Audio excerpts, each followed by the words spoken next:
October 20th, 1967. Two men are riding horseback through the forests of Northern California when they spot something that shouldn't exist. A massive, hair-covered bipedal creature walks casually across a creek bed, pausing to look directly at them before disappearing into the tree line. They capture 59 seconds of film that will be analyzed, debated, and scrutinized for over half a century. But the Patterson-Gimlin footage is just one piece of a much larger puzzle. From the Himalayan Yeti to the Michigan Dogman, witnesses around the world continue to report encounters with creatures that science insists cannot exist. Today, we're tracking down the most compelling evidence for these cryptid giants and exploring why, despite decades of searching, we still can't definitively prove or disprove their existence. Welcome to Sketchy Phenomena, where we hunt for the truth behind the world's most elusive mysteries. Hit that subscribe button, because we're about to venture into the wilderness, and trust me, you'll want backup when we start discussing what might be watching us from the shadows. Today, we're leaving civilization behind to explore some of the most persistent and compelling cryptid encounters in recorded history. If you've ever felt like you were being watched while hiking alone, or caught a glimpse of something massive moving just beyond your peripheral vision, this episode might explain those unsettling moments. For thousands of years, cultures around the world have described encounters with large, hairy, human-like creatures living in remote wilderness areas. What makes these reports particularly intriguing is their consistency across different continents, time periods, and cultures that had no contact with each other.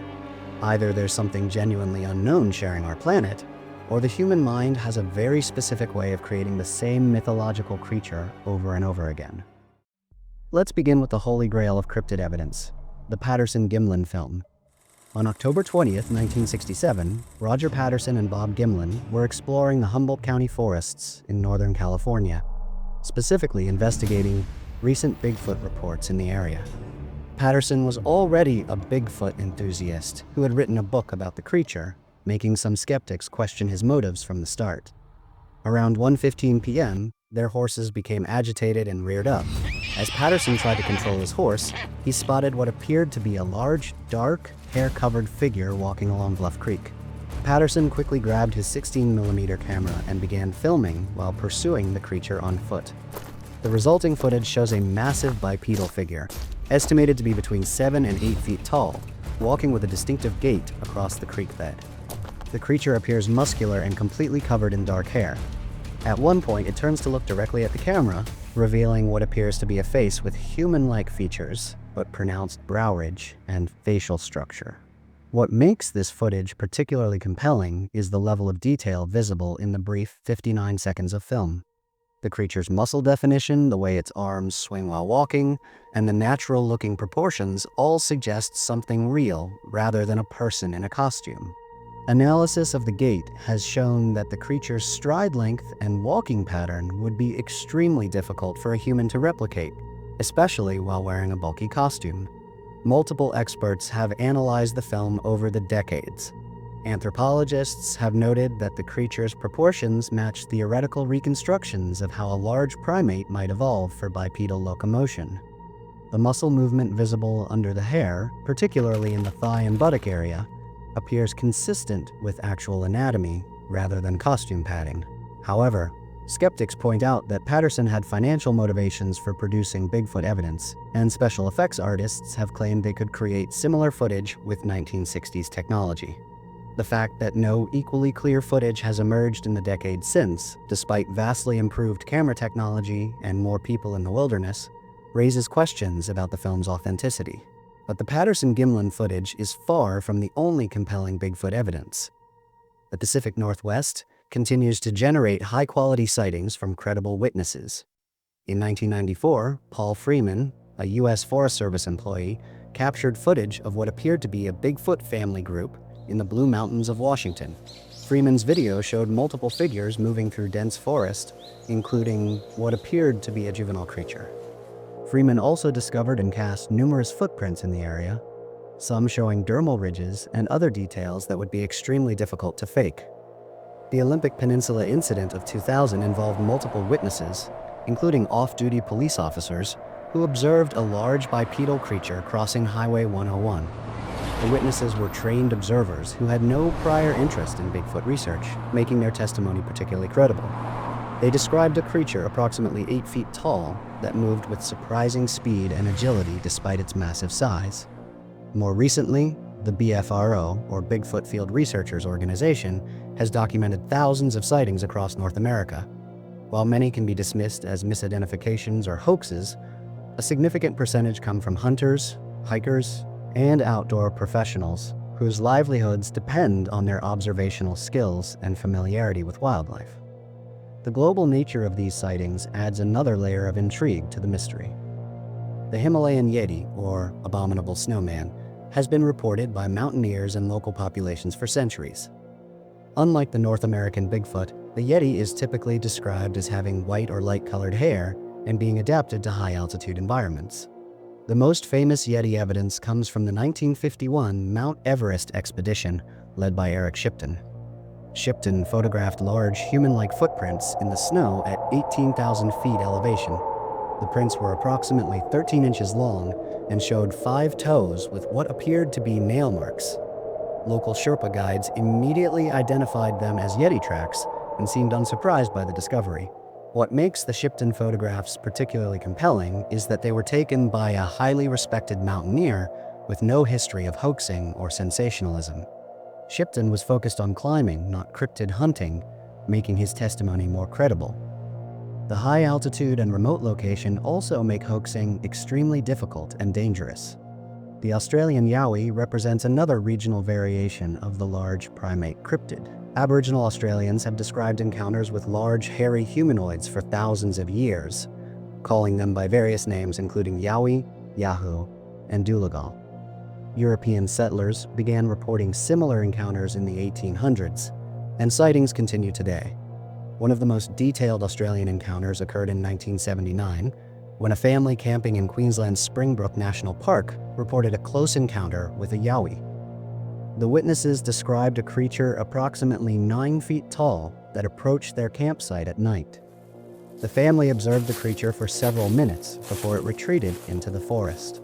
What makes this case notable is that multiple family members provided consistent descriptions, and they reported physical evidence, including large footprints and disturbed vegetation. The Russian almas represents yet another variation of the global pattern. Described in Central Asian folklore for centuries, the almas is typically portrayed as more human-like than other cryptid primates. Soviet researchers, including respected scientist Boris Porshnev, investigated almas reports seriously and collected hundreds of witness testimonies. The most famous almas case involved a creature allegedly captured in the Caucasus Mountains in the 1850s. Local accounts describe a female almas named Zana, who was kept in captivity and reportedly had children with local men.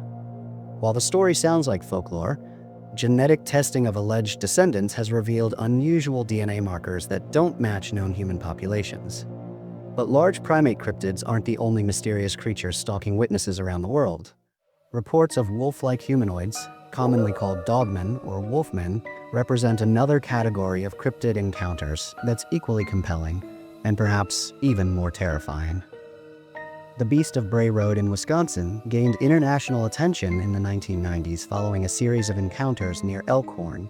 Witnesses described a creature that appeared to be a cross between a wolf and a human, standing approximately 7 feet tall on its hind legs. Unlike traditional werewolf folklore, these sightings occurred year-round and weren't connected to lunar cycles. The most detailed Bray Road encounter involved 18-year-old Doris Steen Gibson, who was driving home late one night in 1999 when she spotted what she initially thought was a person crouched beside the road. As she slowed down, the figure stood up, revealing itself to be a massive wolf-like creature walking on 2 legs. The creature looked directly at her with glowing eyes before disappearing into the woods. What makes the Bray Road sightings particularly credible is that they involved multiple independent witnesses over several years, many of whom had no knowledge of previous reports. The witnesses included teenagers, adults, and elderly residents, all providing remarkably consistent descriptions of the creature's appearance and behavior. The Michigan Dogman represents another well-documented wolfman phenomenon. Reports date back to 1887, but the creature gained widespread attention following a 1987 radio song that detailed historical sightings. After the song aired, hundreds of people came forward with their own Dogman encounters, creating one of the largest databases of cryptid sightings in North America. One of the most compelling Michigan Dogman cases occurred in 2007 when a group of teenagers filmed what appeared to be a large, wolf-like creature in the Gable film. While the footage quality is poor and its authenticity is debated, the teenagers' genuine terror and the creature's unusual movement patterns have kept researchers interested. The most disturbing aspect of Dogman encounters is the creature's apparent intelligence and aggressive behavior. Unlike Bigfoot, which is typically described as elusive and avoiding human contact, Dogmen are often reported as stalking or confronting witnesses. Many encounters involve the creature following people, examining vehicles, or displaying territorial behavior. Linda Godfrey, a journalist who has investigated Dogman sightings for decades, has documented cases where the creatures appear to understand human technology and behavior. Witnesses report Dogmen hiding behind trees to observe passing cars, walking along roads at night, and even peering into windows of rural homes. The global nature of wolf-human cryptid reports is equally fascinating. The Rougarou of Louisiana, the loup-garou of French Canada, and various European werewolf accounts all describe similar creatures with remarkable consistency. These reports span centuries and cultures, suggesting either a persistent unknown species or a deeply embedded aspect of human psychology. Now let's examine what science and critical analysis tell us about these cryptid encounters. The Patterson-Gimlin film remains hotly debated, but several factors suggest it might be authentic. The film's technical aspects, including the creature's proportions, muscle movement, and gait analysis, would have been extremely difficult to fake with 1960s technology. Computer analysis of the walking pattern shows biomechanical features that don't match human locomotion, even when accounting for costume restrictions. However, the lack of equally compelling footage in subsequent decades is troubling. With millions of people carrying high-quality cameras and the vast expansion of trail cameras in wilderness areas, we should expect more and better evidence if large, unknown primates exist in significant numbers. The footprint evidence is similarly mixed. While many tracks are obviously fake, some display anatomical features like dermal ridges, toe flex patterns, and pressure distributions that would be difficult to hoax. Footprint analysis has also revealed consistent anatomical features across different geographic areas and time periods, suggesting either a real species or a remarkably consistent hoaxing tradition. The global consistency of large primate reports is perhaps the strongest argument for their existence. Independent cultures describing similar creatures suggest either shared encounters with unknown species or universal aspects of human psychology that create these mythological patterns. Remote wilderness areas could theoretically support small populations of unknown species, especially if they're intelligent enough to avoid human contact. However, the lack of physical remains, DNA evidence, or definitive photographic proof remains problematic. Large mammals leave extensive traces, including bones, hair, scat, and clear tracks. The absence of this evidence, despite decades of searching, suggests that if these creatures exist, their populations must be extremely small. Dogman and Wolfman reports are more difficult to explain scientifically. No known evolutionary pathway would produce wolf-human hybrids, and the supernatural implications of these encounters stretch credibility. Most likely, these sightings represent misidentifications of known animals, possibly bears standing upright, large dogs, or wolves seen under poor lighting conditions. The intelligence and stalking behaviors attributed to Dogman might reflect witnesses' psychological responses to frightening encounters. When people are scared, they often attribute intentional behavior to natural phenomena. A curious bear or large dog might seem threatening and intelligent when encountered unexpectedly at night. Cultural factors also play significant roles in cryptid reports. Areas with strong folklore traditions tend to generate more sightings, suggesting that cultural expectations influence how people interpret unusual encounters. The media attention surrounding famous cases like the Beast of Bray Road often triggers waves of copycat sightings in the same geographic areas. However, some aspects of these encounters remain genuinely puzzling. The consistency of witness descriptions across different regions and time periods exceeds what we'd expect from pure folklore or misidentification. Multiple witness sightings and encounters involving trained observers add credibility to the phenomenon, even if they don't prove the existence of unknown species. So there you have it.